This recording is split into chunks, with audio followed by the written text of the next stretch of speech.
आज national endangered species day है, यानी राष्ट्रीय लुप्तप्राय प्रजाति दिवस। ये जो दिवस है ये हर मई माह के तीसरे शुक्रवार को मनाया जाता है और आज 16 मई को यही जो दिवस है वो मनाया जा रहा है। और इसमें कायदे से अगर देखा जाए तो जो विलुप्त होने के कगार पर प्रजातियां पहुंच चुकी हैं उनके संरक्षण के लिए ये दिन जो है वो मनाया जाता है। नेशनल डे कैलेंडर उसमें इस दिन का खास जिक्र इस दफ़ा किया गया है कि जो विलुप्त प्राणी हो चुके हैं या जो विलुप्त प्रजातियां हैं उनकी संरक्षण के लिए बातचीत की जाए, उनके मुद्दों को डिस्कस किया जाए ताकि आम आदमी उनके लिए जागृत महसूस कर भी सके और जागृत हो भी। खैर, बात कर रहा था इस दिन की जो विलुप्त प्राय होने के कगार पर है उन विषयों पर जो ये दिन है बहुत अहम है। अब प्रजातियां तो बहुत सारी देश में प्रदेश में विलुप्त होने के कगार पर है, मेरा इशारा आप समझ रहे होंगे।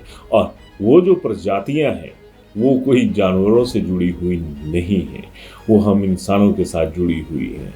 और बहुत सारी चीज़ें ऐसी जिसमें ये कहा जा सकता है कि संवेदनाएं ख़त्म हो रही, या फिर ये कहें कि जो प्यार भाव होता है, प्रेम भाव होता है, वो लुप्त हो रहा है। तो इसी तरह से कहीं ना कहीं सियासत के मुद्दे पर भी बहुत सारे दल ऐसे हैं जो विलुप्त प्राय दल माने जा सकते हैं।